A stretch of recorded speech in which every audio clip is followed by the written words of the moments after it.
나이 먹으면 목소리가 낮아지거든. 아, 죄송합니다. 그러니까요. 머리 좀 쏟아놓고.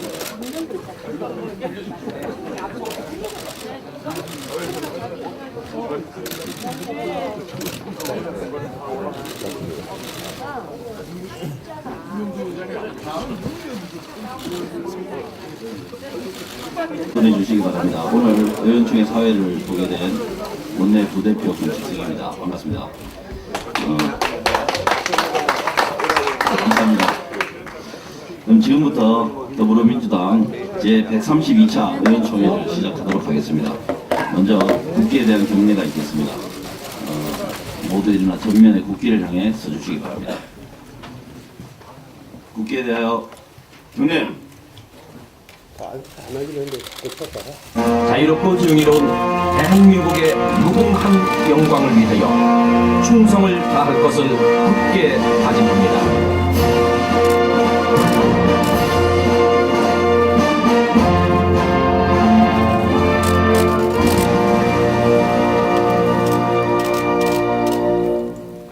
바로 이하 국민의례는 생략하도록 하겠습니다. 모두 자리에 앉아주시기 바랍니다. 먼저 이해찬 당대표님 말씀을 듣도록 하겠습니다.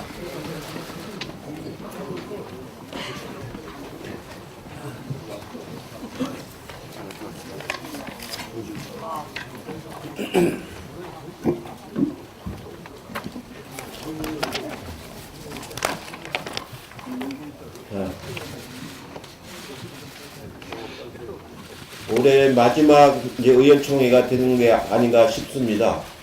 그동안에 의원님들이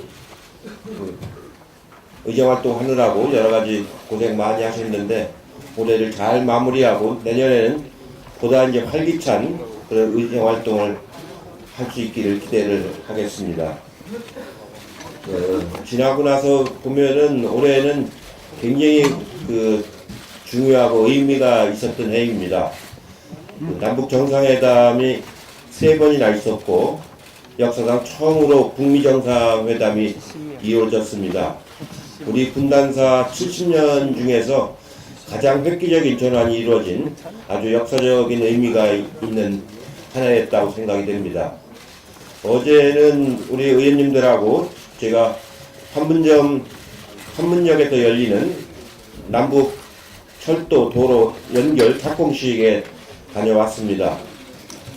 판문역은 우리의 도라산역처럼 대칭되는 곳에 지난 2000년 남북 정상회담 이후 철도 연결 사업으로 만든 역이었는데 실제로 이용하는 고객은 별로 없기 때문에 좀 이렇게 썰렁하긴 했지만 어제 착공식은 남북 간을 하나로 잇고 우리가 대륙으로 진출할 수 있는 중요한 고리를 잇는 매우 의미 있는 행사였습니다. 많은 분들이 참석을 하셔서 의미를 함께 나누면서 좋은 행사를 했는데 무지하게 추웠습니다. 저도 단단히 옷을 입고 갔는데도 굉장히 추워가지고 감기가 걸리면 어떡하나 하는 그런 걱정을 했는데 돌아오는 열차 속에서 김현미 장관님하고 얘기를 해보니까 그분들이 앉았던 데는 더 그늘이어가지고 또 높이도 더 높고 그래가지고 자기도 오돌오돌 떠겁다고 이제 그런 얘기를 하는 걸 보면서 그래도 고생스럽긴 하지만 중요한 행사였다는 생각이 좀 들었습니다. 그동안에 우리가 추진해왔던 가장 중요한 입법 중에 유치원 3법 그리고 산업안전보건법 이른바 김영균법이라고 얘기된 두 법을 놓고 지금 여야 간에 여러 가지 지금 협상도 하고 줄다리기를 하고 있습니다. 오늘까지 제가 들은 바로는 내용사항의 합의는 어느 정도 돼가고 있는데, 지금 김태호라는 사람이 하는 여러 가지 터무니없는 행위, 이것 때문에 법을 통과를 놓고 원내대표단이 굉장히 고생을 좀 많이 하고 계십니다. 그래도 마지막까지 최선을 다해서 법을 잘 마무리할 수 있도록 원내대표단에서 더 고생을 좀 해주시기를 기대하는 마음으로 박수를 좀 보내주시기 바랍니다.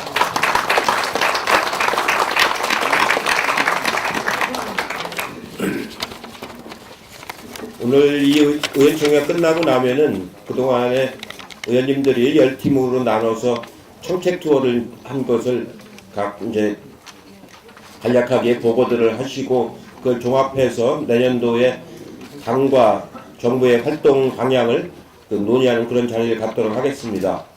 저도 행복주택도 방문을 했고 어린이 전문병원을 이제 서울대학교에 있는 어린이 병원을 방문을 했는데 저희가 예상하지 못했던 일들이 참 많이 있습니다.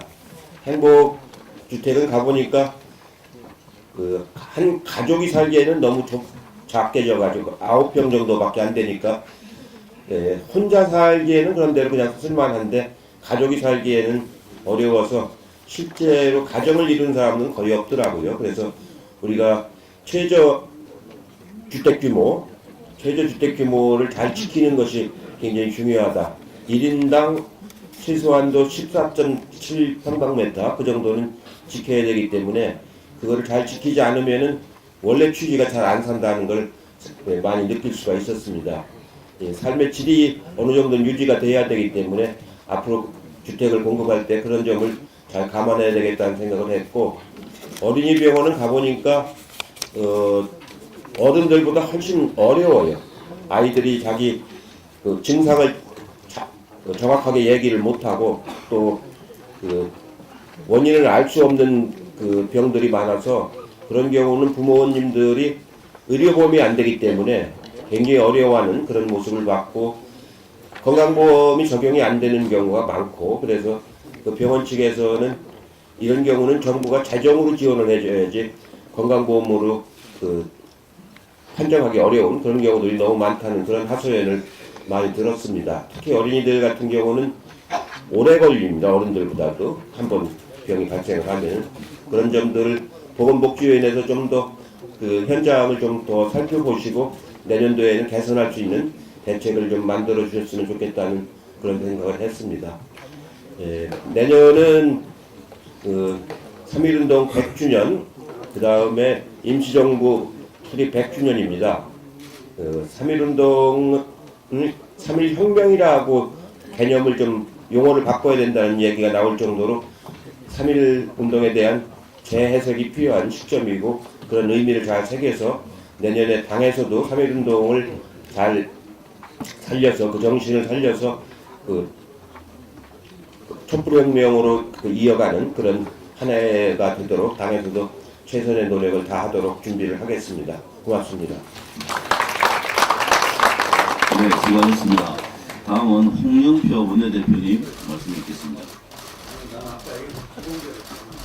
네, 원내대표님 말씀을 비공개 전환 이후에 듣도록 하겠습니다.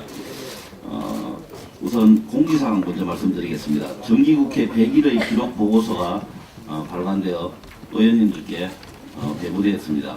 입법과 예산 성과 등이 정리되어 있으니 의정 활동에 참고해 주시기 바랍니다. 다음은 김태년 정책위 의장님 나오셔서 소상공인, 자영업자 지원 대책 관련 보고 말씀 드리겠습니다.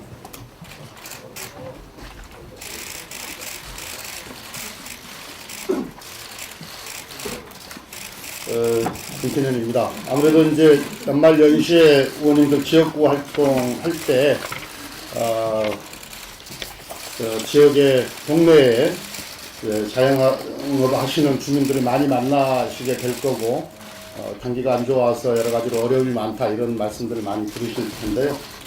오늘 우리 정부 들어서서 자영업과 관련된 대책들을 여러 차례 발표를 했었는데 구체적인 내용들을 의원님들이 뭐 다 아시는 내용이긴 하지만 또 핵심적으로 또 이렇게 놓치고 가시는 부분들이 없잖아 있는 것 같고, 그래서 몇 분의 의원님들께서 자영업과 관련한 대책들을 의총에서 한번 우리가 발표했던 자영업 대책과 관련해서 정리를 해서 한번 말씀을 해주시는 게 좋겠다 이런 요청이 있으셔서 오늘 간략하게 보고를 드리도록 하겠습니다. 간략하게 보고를 드리긴 할 텐데 내용이 상당히 많아서 1페이지를 보시면 우리 정부 들어서서 카드 수수료 인하 대책 포함해서 총 6차례 자영업 소상공인 대책을 발표한 바가 있는데요. 과제의 개수로 치면 그저께 얼마 전에 발표했던 종합대책 그 이전 게 한 146개 과제가 되고요. 그 다음에 며칠 전에 발표했던 종합대책이 124개입니다. 그래서 총 270개의 과제의 개수가 270개에 이른다 이런 말씀입니다. 특히 지난 12월 20일 날 발표한 자영업 혁신 대책은 최초로 이 자영업을 하나의 산업 영역으로 인정하고 단순 지원 대상이 아니라 이거는 우리의 정책적 파트너로서 지위를 격상하는 그런 의미가 담겨져 있고요. 또 하나는 자영업 관련 8개 단체가 정부와 직접 TF팀을 꾸려서 그분들이 참여 속에서 정책들이 발굴되고 대책들이 만들어졌다라고 하는 그런 의미가 있습니다. 그래서 발표도 그 8개 관련 업체 대표들께서 함께 모여서 발표를 했었습니다. 구체적인 내용을 조금 말씀을 드리면 이제 가장 소상공인 자영업자들께서 좋아하고 플랜카드까지 걸었던 카드 수수료 인하인데요. 핵심적으로는 우대 수수료가 30억 구간까지, 매출 30억 구간까지 확대되었다라는 말씀을 드리고,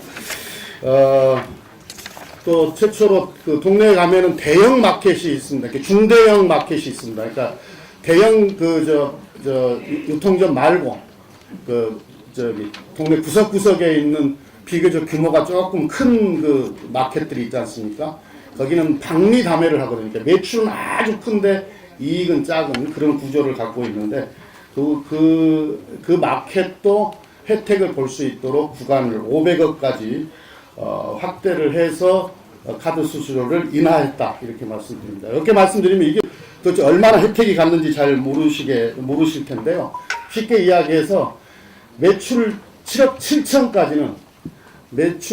7천까지는 카드 수수료 부담이 제로에 가깝습니다. 없습니다. 왜냐하면은 기존에 이제 5억 미만 구간은 거의 없게 되는데 그 이상의 구간도 우리가 세액공제를 이따 뒤에 설명드리겠습니다만은 500만 원에서 1000만 원으로 2배 확대를 하면서 다 공제를 받기 때문에 카드 그 수수료는 제로에 가까워졌다 이렇게 말씀을 드리고요. 10억 구간은 연매출 10억 구간은 경감액 최대치가 900만 원이 됩니다. 그 다음에 연매출 30억 원 가맹점 같은 경우에 경감액 최대치가 2,100만 원 정도 되게 됩니다. 그 다음에 이제 우리가 최저임금 인상 등으로 인하여 인건비 상승 부담이 생겼었는데요. 그 관련해서 올해 일자리 안정자금 정책이 시행된 건 잘 아실 거고, 이건 내년에도 계속해서 일자리 안정자금 지원이 되게 되는데 30인 미만 사업장 월 보수액이 내년도에는 210만 원까지 210만 원 미만 노동자를 고용할 때까지 13만 원이 지급이 됩니다. 이건 이제 조금 대상 구간이 조금 확대가 된 거고요. 특히 이제 동네에서 자주 많이 만나시게 되는 5인 미만 사업장 같은 경우에는 15만 원으로 인상해서 지급을 하게 됩니다. 그리고 이제 이게 일자리 안정자금은 30인 미만 기업에게만 원래 대상이 되는데요. 30인 이상 기업 또 취약계층은 지원을 확대하게 됩니다. 즉 55세 이상 근로자, 또 사회적 기업 이런 데는 기업 규모와 관계없이 지원이 된다는 말씀을 드리고요. 그 다음에 이제 그 사회보험을 들어야 이게 일자리 안정자금이 지원되게 되는데 여러 가지 사정으로 이 사회보험을 잘 들지 않는 경우가 있는데요. 사회보험 이 울타리 안에 더 많은 그 노동자가 들어오게 할 수 있도록 하기 위하여 각종 지원 대책이 있습니다. 그래서 두루누리 이 신규 가입자에 대해서 지원하는 정책이 있는데요. 내년도에도 신규 가입자는 그 보험액의 90%까지 지원을 하게 됩니다.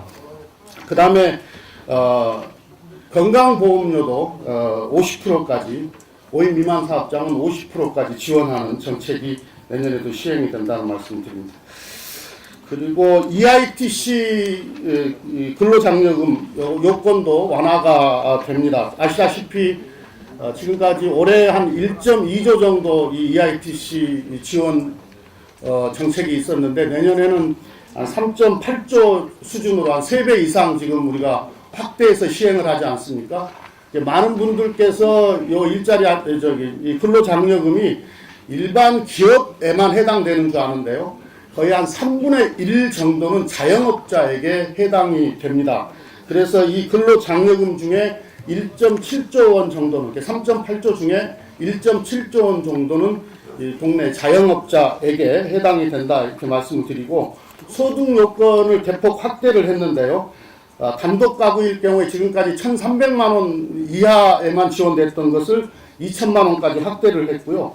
헛벌이 같은 경우에는 2,100만 원에서 3,000만 원으로 확대를 했습니다. 맞벌이 구간은 가구는 2,500만 원에서 3,600만 원으로 확대를 했고 연령 제한도 풀었습니다. 30세 지금까지 이상만 지원을 했었는데 요 구간을 폐지를 했습니다. 그 다음에 여러 가지 세액공제가 확대가 되었는데 이게 아마 동네 식당 하시는 분들께서 가장 관심을 갖게 되실 텐데 세액공제를 5% 확대를 했습니다. 그리고 임대차와 관련해서는 아시다시피 우리 정부 들어서서 임대료 인상률 상한을 9%에서 5%로 인하한 것은 진즉에 시행했던 정책이고요. 환산보증금도 60-70%에서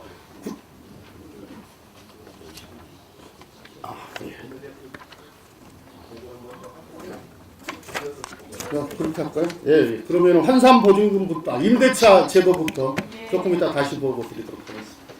네, 수고하셨습니다. 조금 이따가 다시 추가로 말씀 듣도록 하겠습니다. 회의를 저 지금 10시 30분부터 원내대표 간 협상이 있어서 회의를 잠시 비공개로 전환한 이후에 원내대표님 말씀을 듣고 원내 정책위 의장님과 그다음에 정책 투어 활동 보고는 다시 공개로 전환해서 의총을 진행하도록 하겠습니다. 잠시 비공개로 회의를 전환하도록 하겠습니다. 언론 여러분들 결정 부탁드리겠습니다. 이렇게 되면 연매출 2억 이하는 65%, 2억에서 4억 구간은 60%, 그다음 4억 원 초과는 50%의 공제 한도 공제를 갖게 된다는 말씀을 드리고요. 그다음 아까 잠깐 설명드렸습니다만은 카드 매출세 공제 한도가 상향 조정이 됐는데요. 지금까지는 그러니까 연매출 10억 원 이하 사업자 대상의 카드 매출세 공제 한도는 지금까지 500이었는데요. 이건 1,000만 원까지 확대가 됩니다. 이걸 이게 편의점 대체적으로 동네에 있는 편의점이 다 이 구간에 해당이 되기 때문에 그래서 실제로 이제 아까 말씀드렸듯이 카드 수수료 인하와 이 제도를 결합시키면은 거의 카드 수수료가 제로에 가깝게 된다는 말씀을 드리고요. 그 다음에 요 말씀도 많이 들으셨을 거예요. 부가가치세 그 납부 면제 기준을 올려달라 이런 말씀 많이 들으셨을 텐데 이건 원래는 2,400만 원이었는데 3,000만 원 미만까지 확대 인상이 되게 됩니다. 그리고 다시 이제 임대차 분야로 내려오겠습니다. 그 아까 9%에서 5%로 조정한 건 말씀을 드렸고요. 환산보증금과 관련해서 상향 조치를 취했는데요.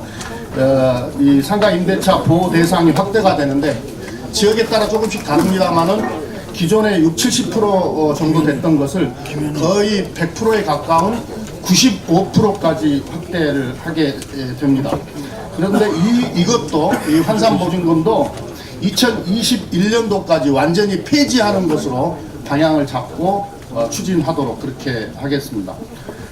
우리가 상가임대차보호법 통과시켜서 계약갱신 청구 기간은 5년에서 10년으로 늘린 것은 이미 다 알고 계실 거고요. 그 다음에 이제 가맹점 공정거래와 관련한 몇 가지 조치들이 있는데요. 이 광고 판촉 행사를 할 때 이 가맹본부의 일방적 그 결정으로 해서 시행되는 경우가 많았었는데, 요 가맹점주의 사전 동의를 받도록, 이걸 의무적으로 받도록 하는 것을 추진을 할 것이고요. 그 다음에 이제 장사 안 되는 시간, 심야 시간 같은 때 문 못 닫게 하잖아요. 이 시간도 단축 요건도 완화하도록 그렇게 조치를 취합니다. 그 다음에 장사가 안 돼서 또는 다른 이유로 폐업을 하려고 하는데 이게 마음대로 폐업을 지금까지 못하게 되어 있었거든요. 위약금 때문에.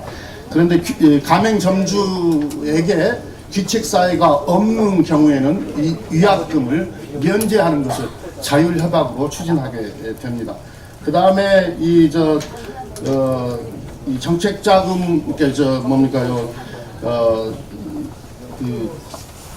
정책자금 융자 보증 등 이 정책 대출과 관련해서, 금융과 관련해서는 다음번에 한번 종합해서, 이건 꼭 자영업자만 해당되는 게 아니어서 다음번에 다시 한번 이 금융 분야는 설명을 해드리도록 하겠습니다. 6쪽인데요. 근데 뭐니 해도 어쨌든 장사가 잘 돼야 되는 거 아니겠습니까? 그러려면 매출이 확대될 수 있는 조치를 취해야 되는데요. 가장 중요한 게 이 자영업 소상공인 전용 상품권을 2022년까지 18조 원으로 확대를 합니다. 지역사랑 상품권이 8조 원에 온누리 상품권이 10조인데요. 당장 지역사랑 상품권은 내년도에는 2조 원으로 대폭 확대가 됩니다. 기존에는 한 3,700억 정도 됐었는데 2조 원 정도 되는 거고요. 실제로 지역사랑 상품권을 시행해본 지역, 제 지역구 성남 같은 데가 선도적으로 시행을 해봤었는데, 실제로 골목 상권이나 전통시장의 매출 확대로 이어지는 효과를 직접 확인할 수 있었습니다. 이게 아마 매출 확대하는 데 있어서는 가장 효과가 큰 그런 정책이 아닐까 싶습니다.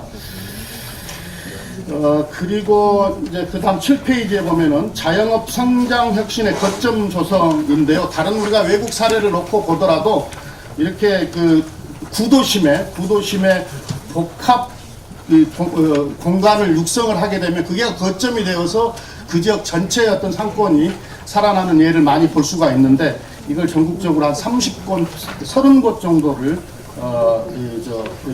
만들 생각이고요. 그 다음에 전통시장, 주차장이 가장 큰 문제 아닙니까? 주차할 데가 없으니까 시장에 잘 안 오는 경우가 많은데, 지금 한 76% 정도 주차장이 만들어져 있는데, 이건 한 곳도 빠지지 않고 100% 주차장을 만들겠다고 하는 것을, 정책을 추진하게 됩니다. 그 다음에 이제 이 권익 개선과 관련해서 소상공인 자영업자 권익 관련한 개선과 관련한 정책도 추진을 하게 되는데요. 그 소상공인 단체에서는 이 최저임금위원회에 본인들의 의사를 대변할 수 있는 대표를 포함시켜 달라고 하는 요구를 계속해서 해왔었습니다. 그래서 이건 이제 좀 법을 좀 바꿔야 되는 문제인데, 이 위원 추천권을 부여하는 방향으로 추진하도록 하겠습니다. 그리고 이제 동네 식당 그 사장님들한테 이야기 많이 들으셨을 텐데, 청소년들이 악의적으로 식당 사장님들을 괴롭혀가지고 영업정지 먹게 만들고 이런 거 아닙니까? 와서 술 이렇게 해가지고, 이거 아마 서영교 의원이 그 대표 발의했던 법 같은데요. 예, 이 업주가 그 조치를 다 취한 경우에는 이 걸리더라도 이 행정처분을 면제받을 수 있는 근거 조항을 이미 만들어져 있다는 말씀을 드립니다. 요 상세한 내용은 혹시 더 필요하시면은 더 상세한 자료는 그 의원님들 방으로 더 보내드리도록 이렇게 하겠습니다. 이상 보고 마치겠습니다. 수고하셨습니다. 박수 부탁드립니다. 예, 다음은 청책 투어 활동 보고 순서입니다. 청책 투어는 잘 듣고 정책을 마련한다라고 하는 의미입니다. 지난 13일부터 21일까지 총 13회에 걸쳐서 전국 각지 현장을 방문하면서 민생 현안을 청취해 왔습니다. 오늘 이 자리를 통해 국민의 목소리를 함께 나누고 현장 중심의 대책을 마련하여 국정 운영의 신뢰성과 책임성을 높이고자 합니다. 그럼 지금부터 보고를 시작하겠습니다. 보고는 제가 호명하는 순서대로 하도록 하겠습니다. 10분이나 돼서 또 우리 이후에 정개특위 관련 보고 등등이 있어서 한 2분 정도로 간략하게 요약해서 보고해 주시면 대단히 감사하겠습니다. 먼저 박주민 최고위원의 정책 투어 보고가 있겠습니다. 예, 안녕하십니까. 박주민입니다. 저는 김현권 대구 경북특위위원장님 그리고 포항 출신의 표창원 의원님과 함께 포항 지진 1년을 맞이해서 지진 피해 현장을 방문했습니다. 재난 피해 지역 주민들의 여러 목소리를 듣고 왔는데요. 저희가 방문한 곳은 아직도 일부 주민들이 거주하고 있는 포항 흥해체육관 임시대 비소, 그 다음에 포항 구항의 도시재생 뉴딜 사업 추진 현장 등이었습니다. 포항은 특별재난지역으로 선포된 후에 복구비용으로 약 1,800억 원이 투입되었으며 도시재생을 위한 재난특별세 등이 배정돼서 피해지역 주택에 대한 공급, 그 다음에 기반시설 정비, 공용이용시설 등을 종합적으로 좀 지원하고 있는 상황이었는데요. 그렇지만 여전히 재난 피해 지역 주민들께서는 여러 가지 고통을 겪고 계셨습니다. 주요한 그 사항들 좀 말씀드리면 원인 규명과 관련돼서 포항 지진의 원인이 지열발전소 때문 아니냐라는 의혹 제기를 많이 하셨고 관련된 진상규명이 제대로 될 수 있도록 도와달라는 말씀하셨습니다. 그리고 지진을 겪고 나서는 불안해서 여러 가지 트라우마 등을 겪고 계신데 보건소의 전문의, 트라우마 전문의 등을 우선 배치한다든지 대학교 내에 치유소를 설치한다든지 아니면 전문적인 트라우마 센터를 건립한다든지 하는 것들을 요구하셨습니다. 그리고 지진이 일어났을 때 취약계층 등에 대한 제대로 된 안전 매뉴얼들이 갖춰져 있지 않기 때문에 그런 부분에 대해서도 마련해 줬으면 좋겠다라는 말씀을 하셨고 재난지원금을 좀 상향해야 되는 것 아니냐라는 요구도 하셨습니다. 그리고 도시재생 관련돼서 여러 가지 작업과 사업들을 추진하려고 하는데 문화재 관련된 규제와 충돌을 함으로써 제대로 사업이 진행되지 않는다. 그런 부분에 대한 규제 완화 등도 요청을 하셨습니다. 이후에 정부와 관련된 내용들을 좀 조율해서 해결할 수 있는 문제들이 있는지 확인한 후에 다시 한번 저희들이 방문하겠다고 약속을 드렸습니다. 그래서 관련된 내용이 좀 진행이 되면 다시 한번 포항으로 내려가서 보고를 드리는 식으로 진행하겠습니다. 이상입니다. 네, 수고하셨습니다. 다음은 박광원 최고위원님 정책 투어 보고가 있겠습니다.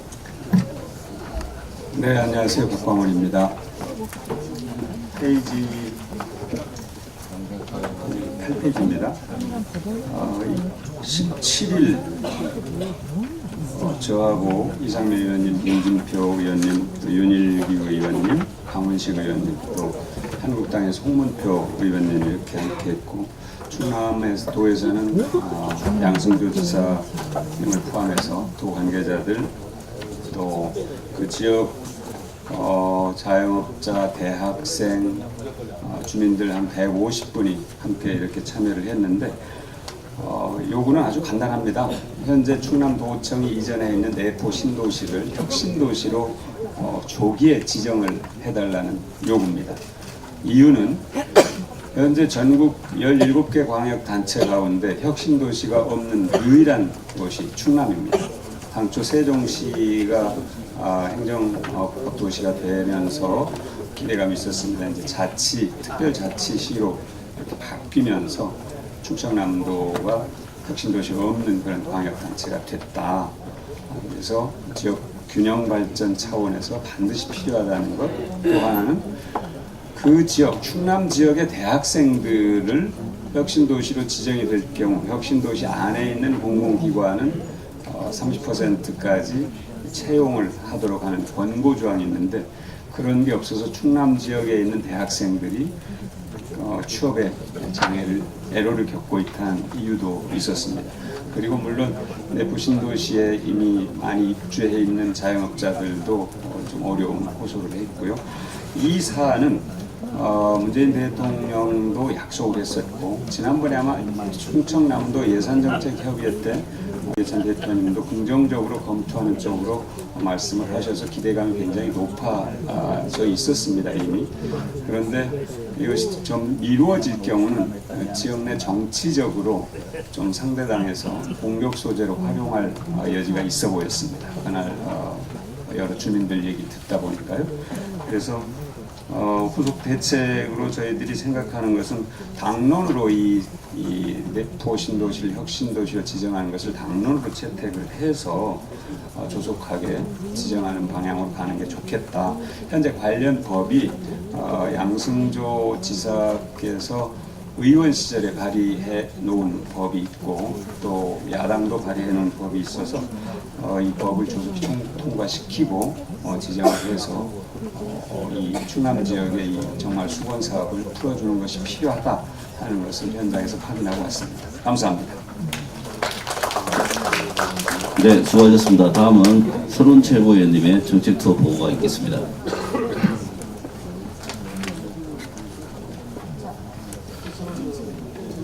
예, 11페이지가 되겠는데요. 결론부터 말씀드리면 역시 현장에 답이 있다는 말이 나쁘다 하는 걸 느꼈습니다. 가서 보니까 물론 우리 이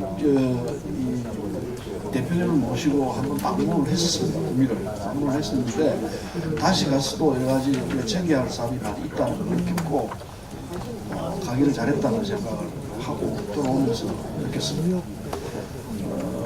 김영건 의원과 홍일학 의원 그리고 유성 의원이 같이 갔고 대구 경북 부지사와 구미시장이 줄곧 함께 했습니다. 구미시 상단에 두 군데를 방문했는데 금호테크노밸리 모바일 융합기술센터도 방문을 하고 그 다음에 한국산업단지공단 경북본부도 방문하고 두 군데를 방문했습니다. 바쁘게 움직였는데 결론을 말씀드리면 구미가 지금 침체 늪에 빠져 있는데 이유는 이게 수도권 규제 완화를 통해 가지고 구미에 있던 기업들이 특정하자면 LG가 되겠습니다. 이게 파주로 옮겨가면서 구미가 이제 썰렁해졌습니다. LG뿐만 아니고 그 삼성전자도 빠져나가는 이런 상황이 되어가지고 결국 수도권 규제 완화로 인해서 구미가 피해를 입었다. 따라서 여기에 대한 정책적인 정부 차원의 대책이 있어야 한다. 이 주장이 가슴을 찔렀습니다.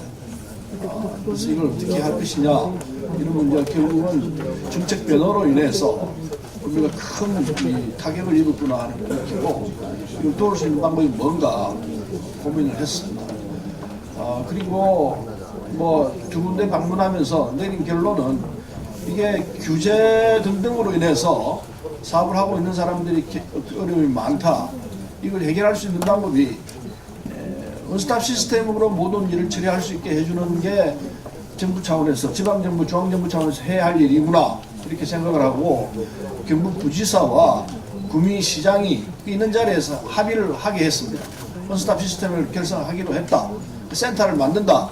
약조를 받아내고 그리고 그 기업체 대표들이 있는 자리에서 말씀을 했기 때문에 그 뒤에 그런 시스템이 정착되는 센터가 만들어질 수 있도록 우리가 관심을 갖고 도와줘야 되겠다는 생각을 했습니다. 기업체 대표들의 얘기를 쭉 들어보면서 하나하나 해결책을 제시하지는 못했습니다만은 우리가 그분들 얘기를 들으면서 그리고 함께 그 고민을 풀어나가는 자세를 보여준다는 것만 해도 큰 도움이 됐다 생각을 합니다. 그래서 이번에 적어도 구미시를 방문한 정책도는 잘했다 이런 생각이 들었습니다. 같이 간 위원들이 수고 많이 했다는 말씀을 보고 올립니다. 이상입니다. 네, 수고하셨습니다. 다음은 김혜영 최고위원님의 정책투어 보고가 있겠습니다.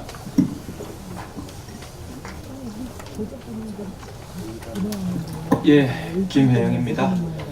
저는 12월 18일 전재수 부산시당위원장님, 민홍철 도당위원장님, 안민석 문화체육관광위원장님, 김정호 윤준호 의원님과 함께 부산의 대표적인 산업인 조선기자재업체와 자동차 부품업체를 방문했습니다.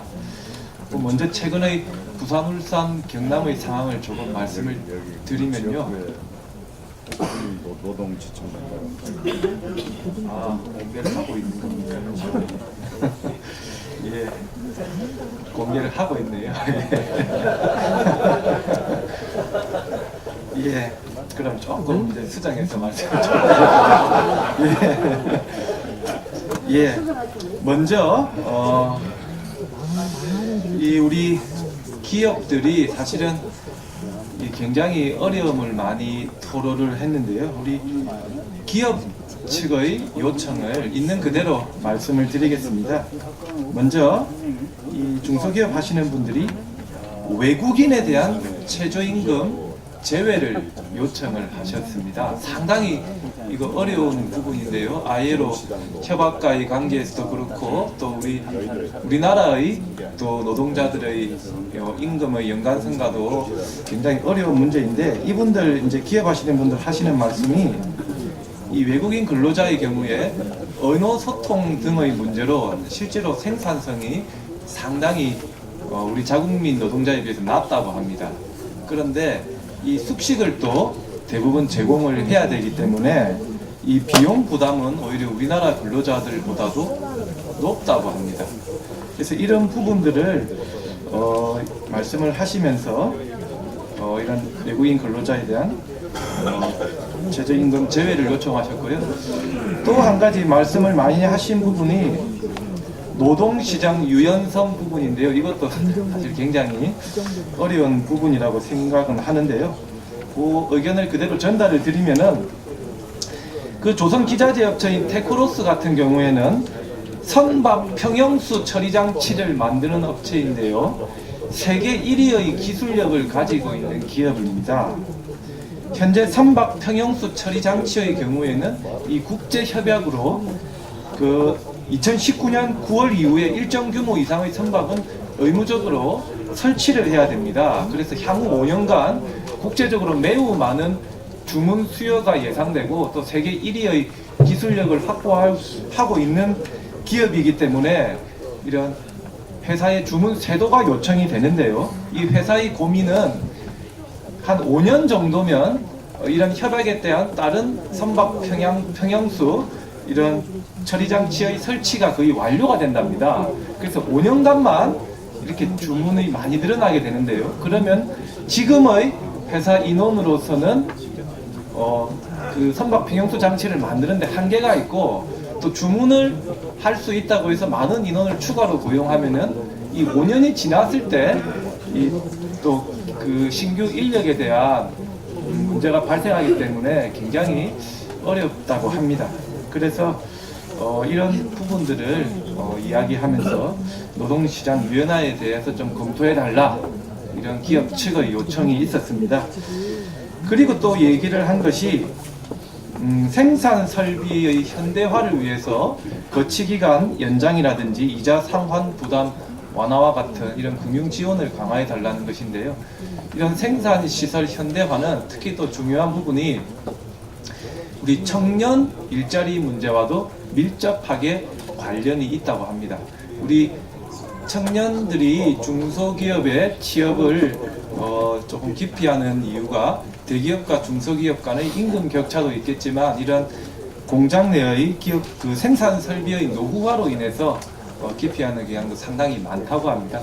그러다 보니까 이러한 일자리에 이제 외국인 근로자들이 근무를 하게 되고, 또 이 외국인 근로자들이 급여를 받으면은 대다수를 본국으로 또 바로 보내지 않습니까? 그러다 보니까 이러한 문제들이 발생을 한다고 합니다. 아마 오늘 저 3가지 정도 기업 측의 요청 사항을 있는 그대로 제가 말씀을 드렸는데요. 굉장히 어려운 문제인데 한번 우리 의원님들께서 함께 고민을 해봐 주셨으면 합니다. 고맙습니다. 네, 수고하셨습니다. 다음은 남인순 최고위원님의 정책 투어 보고가 있겠습니다.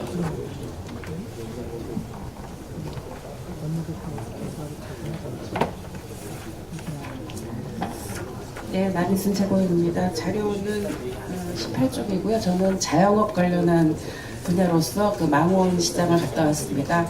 사실 이제 망원 시장 같은 경우 저희가 당 을지로위원회에서 오랫동안 그 홈플러스 입점 문제로 전통시장과 이런 대형 마트가 상생하는 방안을 모색해왔던 그런 곳인데요. 그 이후에 어떻게 진행되는가를 좀 살펴보기 위해서 다녀왔습니다. 그래서 당일날 우원식 의원님, 백지원 의원님, 윤관석 의원님, 김영우 의원님, 전순덕 소상공인 특별위원회 위원장님이 참여를 하셨고 망원시장 상인회 임원진과 그리고 중기부 차관 그리고 맞법부총장 등이 참여를 했습니다. 사실 망원시장은 굉장히 주변에 젊은 층들의 유입이 굉장히 많고 또 1인 가구 등이 많이 살고 있어서 그런 특성들을 잘 살려서 굉장히 특성화된 전통시장으로 굉장히 활성화가 되고 있었습니다. 이번 그 상인 간담회에서는 특히 이제 상인분들께서 이 카드 수수료 인하나 또 상가임대차 보호법 개정, 또 소상공인 생계형 적합업자 제도 도입 등 민주당이 추진하고 있는 그런 정책에 대해서 굉장히 환영하는 그런 말씀을 해주셨습니다. 그럼에도 불구하고 남는 문제는 크게 2가지로 요약되는 것 같습니다. 이제 상권이 전통시장이 비교적 활성화되다 보니까 임대료가 상승하는 문제입니다. 그래서 이 문제를 해결하기 위해서 지금 임대 임차인 간의 상생 협력을 위한 상권 내몰림 방지를 위한 지역 상권 상생 및 활성화를 위한 법률안 이 부분을 꼭 처리하겠다라는 그런 답변을 드렸고요. 또 하나는 그 주변에 그 전통시장이 이렇게 활성화됨에도 불구하고 복합 쇼핑몰 부분이 들어서고 있다는 문제입니다. 이 문제 관련해서도 이미 저희가 법을 또 개정한 법안을 지금 내놓고 있는데요. 그 영업 제한 및 또 입지 제한의 규제를 도입을 하기 위한 유통산업발전법 개정안 처리를 시급해달라는 그런 요청이 있었습니다. 저희 당에서 이 부분들을 해나가겠다는 그런 약속을 드렸습니다. 예, 보고 마치겠습니다. 감사합니다. 네, 수고하셨습니다. 정책 투어 이후에 정개특위 관련 아주 중요한 비공개 보고가 있으니 다들 꼭 지켜주시기를 바라겠습니다. 의원님들. 예, 다음은 이수진 최고위원님의 정책 투어 보고가 있겠습니다.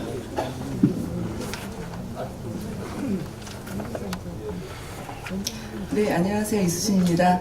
저는 정책 투어 3분야를 다녀왔습니다. 그래서 조금 보고가 좀 길어질 것 같은데 빠르게 짧게 하겠습니다.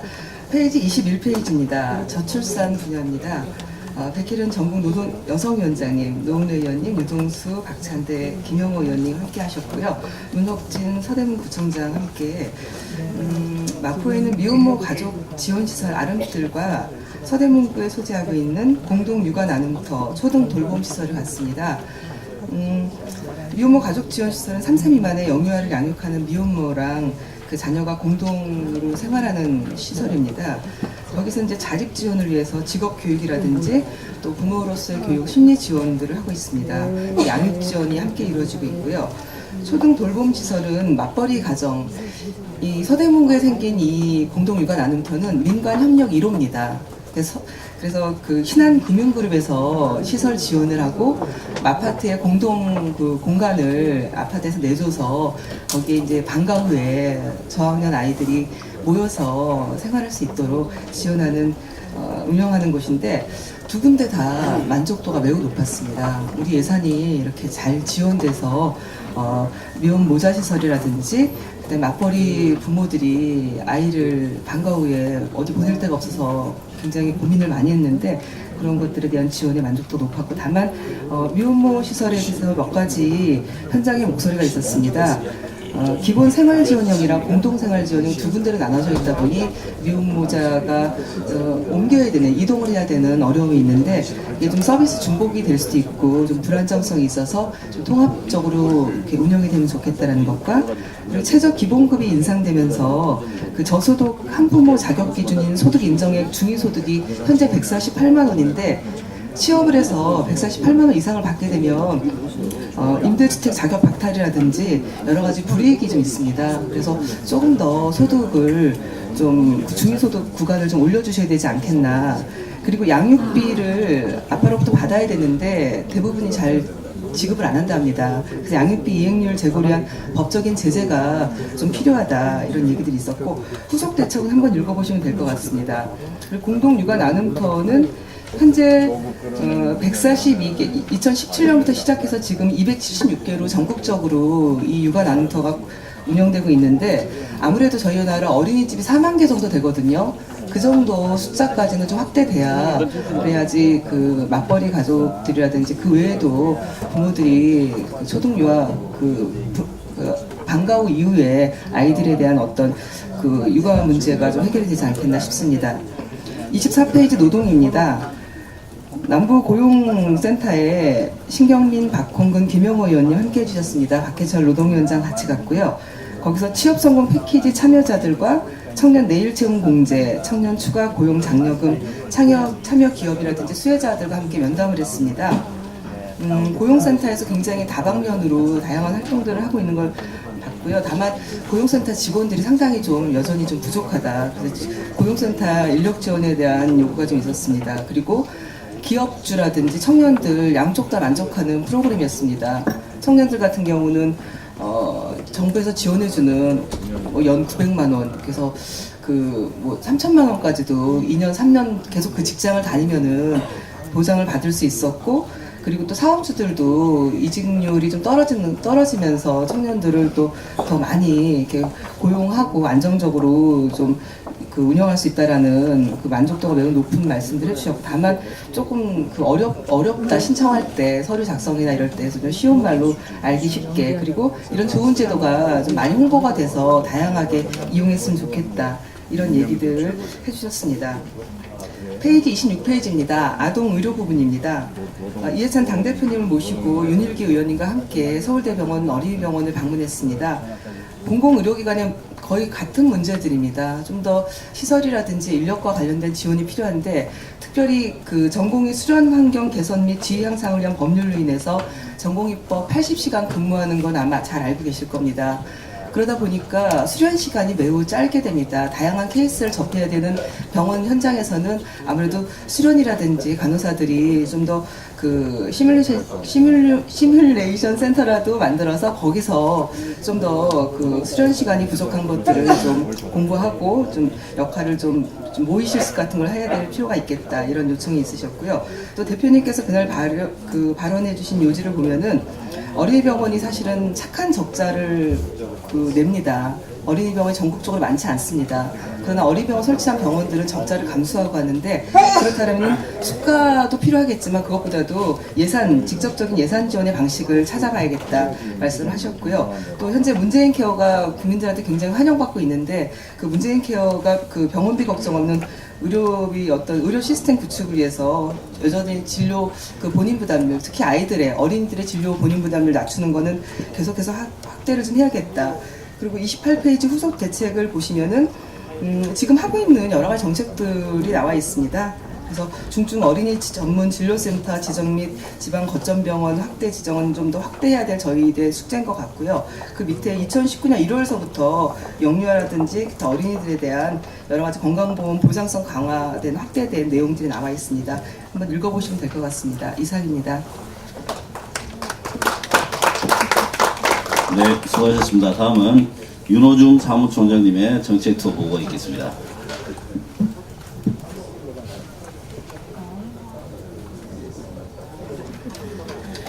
예, 저희 접경 지역 다녀온 청책 투어 결과를 보고드리겠습니다. 저와 또 권미혁 의원님, 김두관, 김정우, 김한정, 박정, 신기준 의원님 이렇게 7분의 의원들이 화천을 방문했는데요. 화천이 생긴 이래로 7명의 국회의원이 국민들하고 정책 간담회를 한 것이 사상 처음이었다라고 할 정도였습니다. 저희 가서 현장의 목소리도 들었는데요. 최근에 이제 한반도 평화 정착과 아울러서 이 지역에 이제 집피 철수를 한 그런 지역이기도 하고 또 우리 정부에서 12월 초에 이 군사시설 보호구역을 대폭 확대를 했는데 이 지역에 약 한 2억 평방미터에 달하는 그 군사시설 보호구역이 해제가 됐습니다. 이런 부분에 대한 이 아주 강한 그 기대가 있었던 데 반해서 또 한편으로는 그 위수지역이라는 개념이 없어졌잖아요. 그래서 이게 법률적인 근거가 없다고 해서 위수지역이 없어지면서 이제 뭐 외출이나 외박 시에 귀대 시간이 2시간 이내 지역으로 활동을 제한을 했습니다. 그렇게 해서 일테면 이제 개념상으로 보면 위수 지역이 확대된 셈이 되는데 이렇게 되면서 외출 외박한 장병들이 화천이 아니라 춘천 지역 같은 좀 도시 지역으로 나가게 되는 것을 이제 걱정하는 그런 현장의 목소리도 상당히 컸습니다.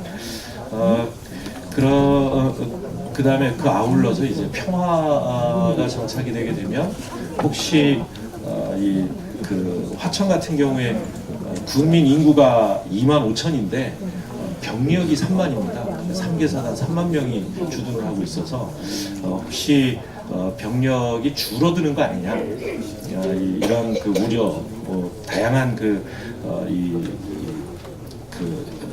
제안이 있었고 또 아울러서 이제 군사 보호구역 해제된 지역에 대한 활용 문제, 또 민통선 그 출입 절차가 간소화되면서 이것을 이제 관광 자원화하는 그런 대책, 또 지역 그 농민의 보호 차원에서 지역 농산물을 군부대에 우선 납품하는 그런 제도를 개선해 달라.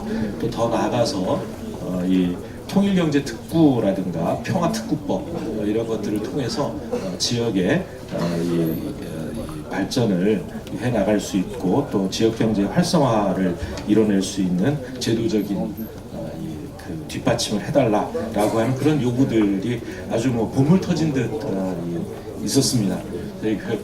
이런 부분들에 대해서는 저희가 이제 하나하나 의원님들이 또 답변을 해주셨고 특히 이제 이 위수지역 확대와 관련해서는 보통 장병이 외출 나오면 한 3만 원 정도를 쓰고 그 다음에 외박 나오면 한 7만 원 정도를 쓴다고 합니다.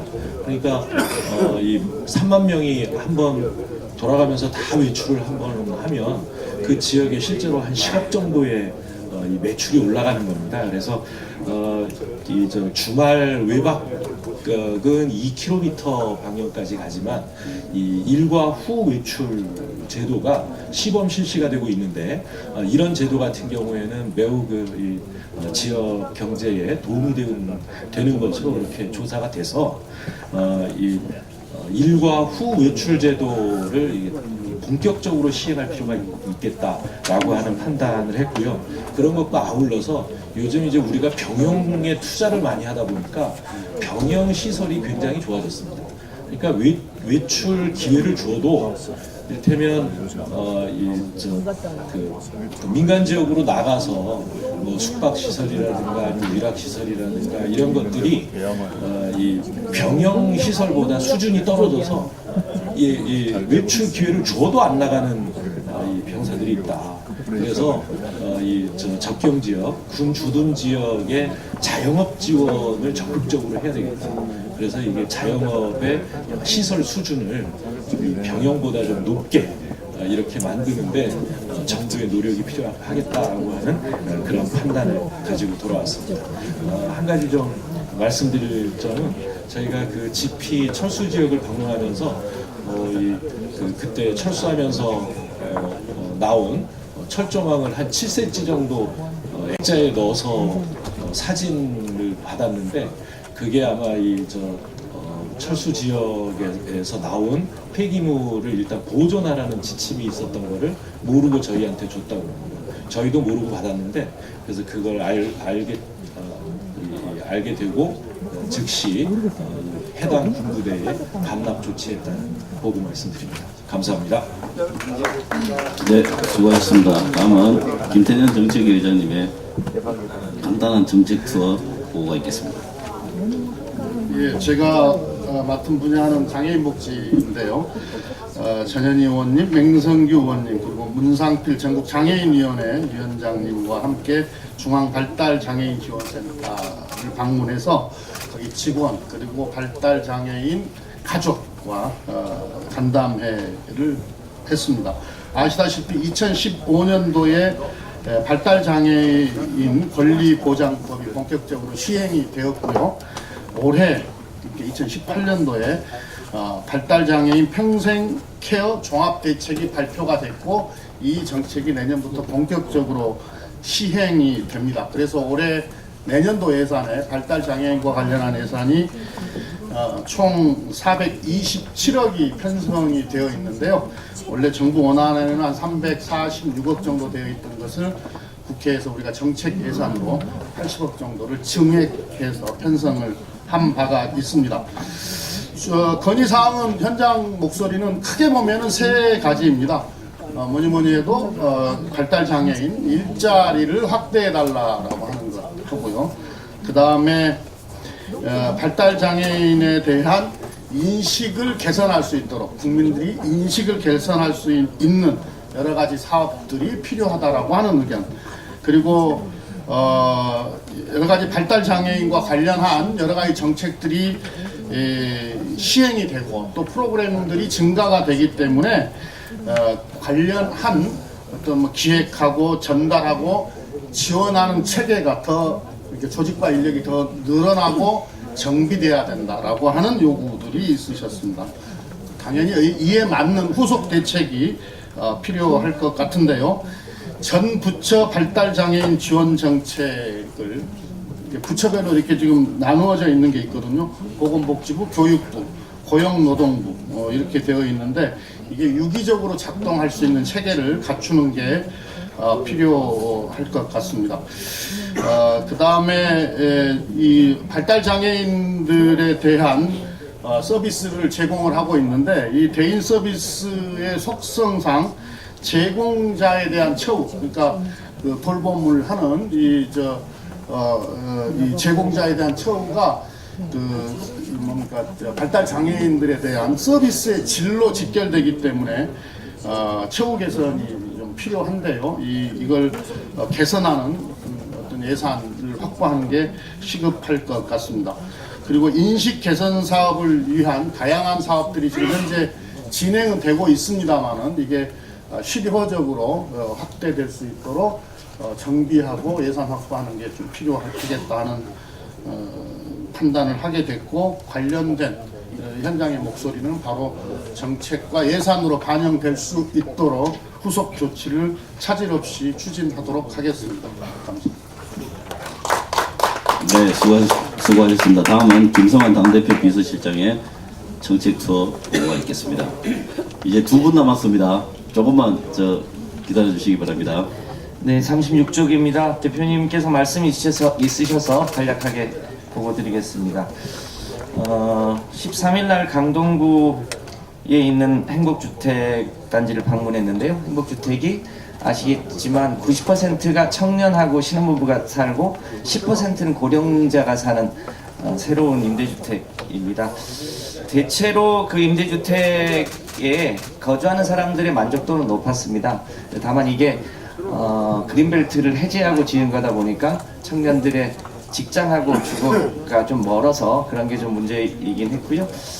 그래도 이제 문제점이 뭐냐 이렇게 얘기해보라고 했더니 기왕 사는 거 월세 말고 좀 전세로 살게 해주라는 얘기도 있었고요.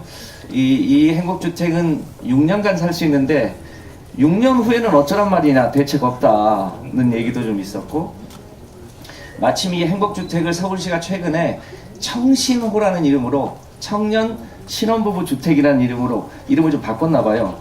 헷갈린다, 뭐 이렇게 이름이 여러 가지냐, 이런 얘기도 있었고요. 아까 대표님 말씀하셨습니다만 거기가 처음에 짓다 보니까 주로 이제 청년들을 위해서 9평짜리를 똑같이 지었어요. 그러니까 마른 신혼부부도 들어가서 살 수 있다고 했는데 둘이 살기도 좀 좋고 애 하나 생기면 살기는 어렵고, 그래서 사실은 청년 신혼부부라기보다는 청년 전용 행복주택과 같이 지어져 있었습니다. 어떻게 할 거냐 대책이 뭐 단기적으로 보면 신혼부부도 좀 살 수 있게, 그러니까 조금 큰 평수도 넣어서 하면 좋겠는데, 조금 더 근본적으로 보면 조금 더 넓어졌죠. 조금 더 근본적으로 보면 우리나라가 지금 총 주택 수가 1,700만 호 정도 됩니다. 그 중에 공공임대가 대략 한 150만 호 정도 되거든요. 그러니까 전체 주택 중에 공공임대가 대략 한 10% 정도 되는데, 그 중에 행복주택으로 이제 새로 들어온 게 대략 한 1% 정도 됩니다. 그러니까 15,000호 정도 되는데, 기존에 있는 이제 이 부동산 정책을, 주거 정책을 우리가 어떻게 펴갈 것인가에 대해서 한번 종합적으로 점검해 볼 필요가 있습니다. 그동안 우리가 주로 주택의 공급, 그리고 부동산 시장 안정 차원에서 부동산 정책을 주로 고민을 해왔는데, 서울과 지방이 또 다르고, 최근에 이 부동산 뭐 잘 아시겠지만 조물주 위에 거물주 있다고 할 정도로 이 대한민국의 자산이 특히 부동산에 많이 쏠려 있고, 그걸 자기 돈으로 산 게 아니라 소위 이제 은행에서 빌려서 하다 보면 이게 소비하고도 많이 관련이 되어 있어서, 이 부동산과 주거 정책을 우리 당이 어떻게 장기적으로 끌고 갈 것인가에 대한 정책이 필요해 보입니다. 특히 임대주택의 비율을 어느 정도로 할 거냐.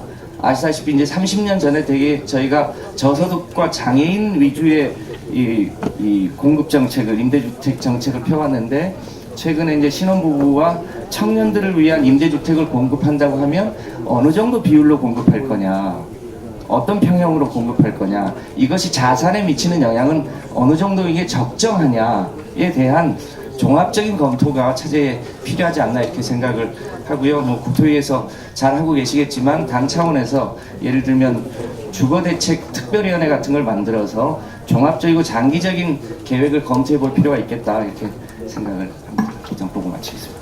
네, 수고하셨습니다. 다음은 정책 투어 마지막 순서입니다. 임종석 의원님의 보고가 있겠습니다. 예, 든든한 국회의원 임종석입니다. 39페이지 참고해 주시기 바라겠습니다. 우리 정부가 취약계층, 고령층 주거 지원 방안을 발표하면서 서민 주거 지원 및 비주택 주거 지원책을 발표한 바가 있습니다. 좀 더 다각적이고 치밀한 정책이 필요하지 않나 생각됩니다. 지난 12월 19일 저와 이영석 최고위원, 그리고 정세균 의원, 이현욱 의원, 그리고 김영진 의원이 함께 다녀왔습니다. 쪽방들이 밀집된 종로구 창신동 1호를 다녀왔는데요. 방금 전에 9평 참 부럽습니다. 저희가 다녀온 곳은 2m에 1.5m, 그야말로 한 평도 안 되는 방에서 살고 있는 비현실적인 주거 형태를 봐왔습니다. 현장을 방문할 결과 주로 3가지 정책 건의를 도출할 수 있었는데요. 바로 공공임대주택 공급 확대하고 화재사고 예방책 마련, 소규모 생활편의시설 확충, 이렇게 3가지였고요. 특히 공공임대주택 공급 확대 건의는 이 매입전세 등 공공임대주택이 도봉구, 송북구 등 새벽 인력 시장이 열리는 종로구와는 멀리 떨어져 있다 보니까 이러한 문제점이 지적되었습니다.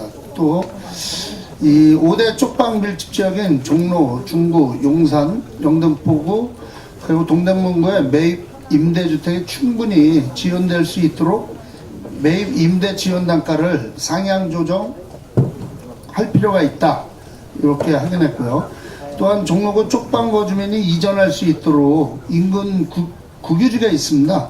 3일 아파트 부지를 활용한 공공임대주택 건설을 검토할 필요가 있지 않을까 생각되고요.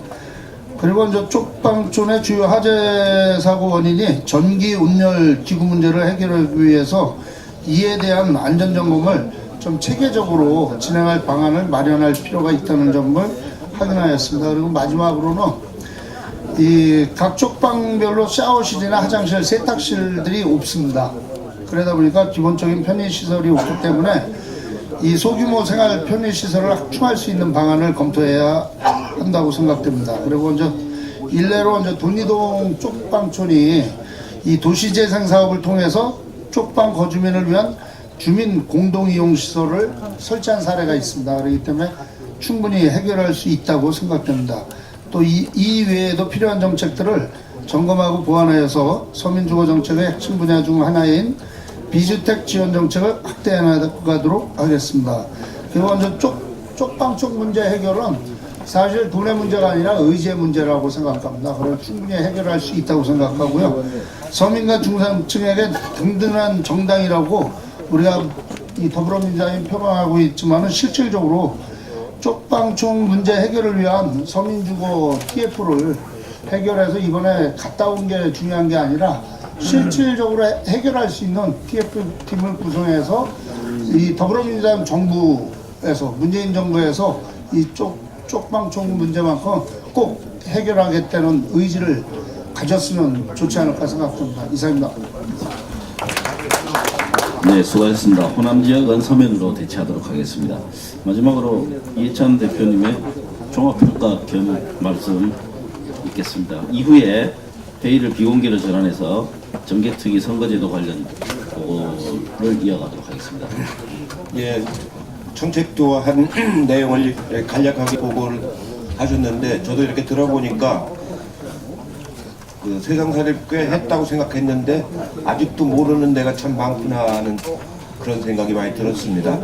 여러분들 아주 좋은 현장을 잘 방문하신 것 같고요. 이 결과를 가지고 이제 각 정책위원회에서 정리를 해서 상임위에서 대안을 어떻게 마련할 것인가를 준비를 좀 해주시기 바라고 그걸 가지고 이제 당정 협의를 통해서 정책에 반영하도록 그렇게 하겠습니다. 어떻습니까? 이번에 한번 했는데 내년 봄쯤에 한 번 더 하면 어떨까 싶기도 한데 이번 경험을 살려가지고 좀 더 이번에는 좀 소외 지역을 중심으로 이렇게 했는데 소외 지역이 아니더라도 국가적으로 중요한 분야들 여기를 중심으로 해서 내년 봄쯤에 한 번 더 하면 어떨까 싶은데 의원님들 의견을 좀 내주시면 참고해서 판단하도록 그렇게 하겠습니다.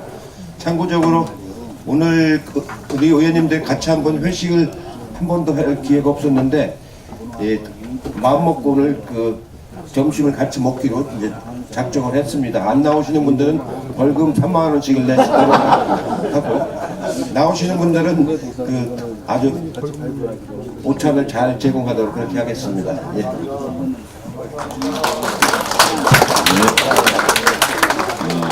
그럼 지금부터는 회의를 비공개로 전환하도록 하겠습니다. 언론인 여러분들 협조를 부탁드리겠습니다.